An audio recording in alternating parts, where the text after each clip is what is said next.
British सरकार जाने के बाद ये पहली बार भारत में इतना बड़ा कोई आंदोलन हुआ है।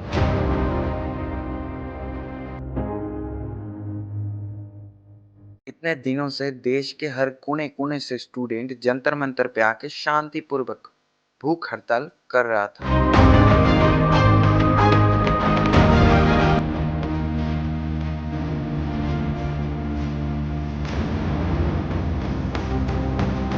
लेकिन वो भूख हड़ताल भी नहीं होने दी।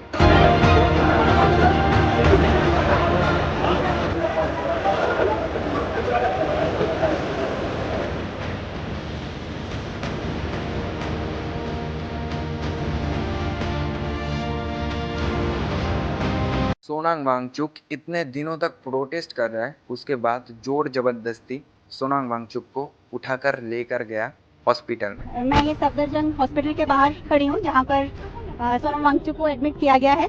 आज सुबह उन्हें जंतर मंतर की साइड से यहाँ पर लाया गया बिना उन्हें बताए या बिना मुझे बताए। उसके बाद हॉस्पिटल में सोनांग वांगचुक के पास कोई फोन ले जाएगा, नहीं दिया जाएगा। सोनांग वांगचुक के पास कोई फोन नहीं दिया जाएगा। सोनांग वांगचुक पूरा ठीक है, फिर भी नहीं छोड़ा जाएगा।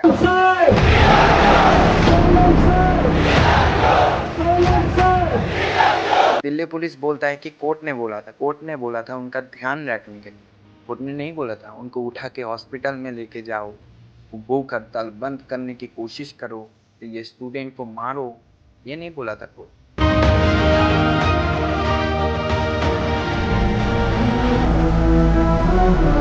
तो इन द मॉर्निंग सर, सुबह सुबह इन लोगों ने डॉक्टर की टीम है बोल करके 10 एक पुलिस वालों को अंदर भेजा, जो कि हम समझ गए थे कि शायद पुलिस वाले, क्योंकि डॉक्टर जैसे दिखाई नहीं दे रहे थे। और सारे वॉलंटियर्स को उन्होंने कहा कि आप जगह से हटिए। ऑल द वॉलंटियर्स टोल्ड कि सर 8:45 को इनका चेकअप होता है, तो आप 8:45 को आइए। हम रिक्वेस्ट करते रहे कि सर आप आइए करके, और सडनली इन्होंने अनाउंस करना चालू कर दिया कि हाईकोर्ट का ऑर्डर है, सर को ले जाना पड़ेगा सोनम सर को। सरकार आंख से नहीं, बहुत दिनों से डरा हुआ है। पहले कॉकरोच जनता पार्टी के ट्विटर अकाउंट बैन कर दिया। उसके बाद जब अभिजीत दीप के इंडिया आ रहा था, उसको आने नहीं दिया जा रहा था। पहली बार जब जंतर मंतर पे प्रोटेस्ट होगा, तो वो प्रोटेस्ट पहले परमिशन नहीं दिया गया था। उसके बाद सरकार जब सोचा कि ये बहुत प्रॉब्लम हो जाएगा, उसके बाद जंतर मंतर पे प्रोटेस्ट का परमिशन दिया। अभिजीत दीप के जिस दिन आया, उस दिन प्रोटेस्ट का परमिशन हुआ। आपको यहाँ पर भीड़ नजर आएगी और यहाँ पर आपको अभी बिकॉज़ कोई अकाउंटेबिलिटी हमें देखने को नहीं मिल रही है। एजुकेशन की स्थिति इस टाइम हमारे देश में सबसे गई है, सबसे बेकार। माहौल देख करके क्या महसूस हो रहा है? इससे ज्यादा भीड़ हो सकता था, लेकिन question paper lost, public trust lost, accountability lost, education minister found. मेरा एक दोस्त है, इस बार फिर वो है ना, उसका पेपर लीक हो गया।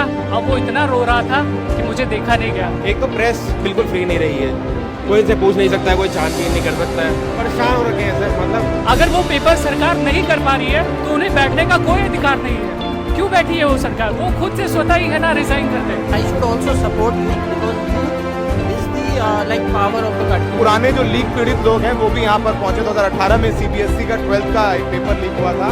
I was working with a big media house till 2024. I quit because ये देश का यूथ आज यहाँ सड़कों पर है और हम इसी देश में गांधी जी पूरा जीवन भर अनशन किया है, भूख हड़ताल किया है, किसने नहीं रोका? ब्रिटिश ने भी नहीं रोका। अन्ना हजारे जी कांग्रेस के सरकार में भूख हड़ताल किया है, नहीं रोका।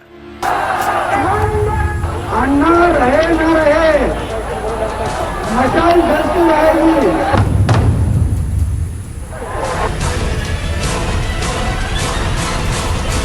ये सरकार ने 30 तारीख के अंदर ये बिल पारित नहीं किया तो पूरे देश में जेल भरो, ज्यादा से ज्यादा बढ़ाओ। सोनांग वांगचुक के फादर भूख हड़ताल किया था। उस टाइम भी इंदिरा गांधी जी जाके सोनांग वांगचुक के पापा के बात मान के वो भूख हड़ताल बंद किया था, इतना सुंदर तरीके से। लेकिन आज 2026 में बीजेपी की सरकार, एक इंसान भूख हड़ताल कर रहे, स्टूडेंट भूख हड़ताल कर रहे, नहीं करने दिया गया। कुछ दूर जंतर मंतर पर एक कॉकरोच जनता पार्टी आई है, वो भी अपना प्रदर्शन कर रही है इसी मुद्दे को लेकर के। उस बारे में आप क्या कहें? ये तो दहशतगर्दों का बी टीम है, जिन लोगों को प्रजातंत्र ने सरे से अस्वीकार किया, वो छद्म रूप में आके इस प्रकार की व्यवस्था के पीछे पड़े हैं। इतने दिनों तक जो प्रोटेस्ट हो रहा था, इस प्रोटेस्ट में क्या गलत कुछ बोला गया था? लेकिन उसके बावजूद हमारे एजुकेशन मिनिस्टर ने बोला था कि ये दहशतगर्दी का बी टीम है। स्टूडेंट जो चाह रहा था, क्या एक चीज भी गलत था? जेपी नड्डा जी से हम लोगों ने 3 डिमांड्स रखी हैं। पहली चीज़ सोनम वांगचुक की तत्काल रिहाई की जाए। दूसरी चीज़, जो भी धर्मेंद्र प्रधान ने कांड किस्से किए हैं उसके लिए वो शिक्षा मंत्री बने रहने के लायक नहीं हैं, उन्हें तुरंत प्रभाव से बर्खास्त किया जाए। और तीसरी डिमांड हमने ये रखी है कि नीट का पेपर लीक होने के बाद जिन भी स्टूडेंट्स ने सुसाइड की उनके परिवार को 1-1 करोड़ रुपए का मुआवजा दिया जाए। स्टूडेंट क्या चाह रहा था कि धर्मेंद्र प्रधान का रिजाइन। क्यों रिजाइन चाह रहा था? क्योंकि धर्मेंद्र प्रधान एजुकेशन मिनिस्टर रहने के टाइम पे नीट का पेपर लीक हुआ, एसएससी जीडी का पेपर लीक हुआ, इतना कुछ हो गया, कितना स्टूडेंट सुसाइड किया। उसके बाद अगर स्टूडेंट धर्मेंद्र प्रधान का रिजाइन चाहे तो ये क्या गलत है? अगर ये गलत है तो फिर सही क्या है? इसको क्या बोलता है पता है? इसको अहंकार बोलता है। लेकिन आज भारत की यंग जनरेशन, भारत के स्टूडेंट ने बीजेपी का अहंकार तोड़ दिया। ये ज़रूरत था। इसके बाद भारत में जो भी सरकार आएगा वो एक बार सोचेगा 20 तारीख, एक बार सोचेगा 20 तारीख को, एक बार सोचेगा स्टूडेंट पावर को, एक बार सोचेगा। 20 तारीख को भारत के कोने कोने से स्टूडेंट आया था। बंगाल, बिहार, यूपी, मध्य प्रदेश, गुजरात, राजस्थान, पंजाब, लेकिन उनको कैसे मारा गया? एक पुलिस वाली कह रही जल्दी ले जा वरना थाने में ले जाके नंगा करके मारेंगे तुझे। बहुत गंदी गंदी गालियां दे रहे, कह रहे प्रोस्टिट्यूट साली यहाँ आ गई, भाड़ में गई शांति वांति, तुम साले कीड़े मकोड़ो, ऐसे करके मारा, मुझे गंदी गंदी गालियां दी।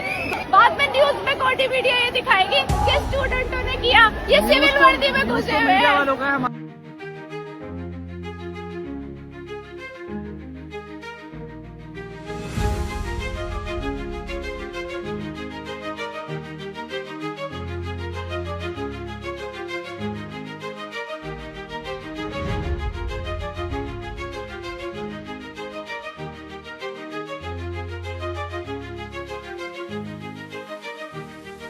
ये वीडियो देख के लग रहा था कि बांग्लादेश या फिर नेपाल की वीडियो है, लेकिन ये हमारी भारत की वीडियो है। लेकिन अभी सवाल है कि धर्मेंद्र प्रधान रिजाइन देगा या फिर नहीं, ये तो मैं नहीं जानता, लेकिन ये ज़रूर जानता हूँ कि सरकार डर गया है।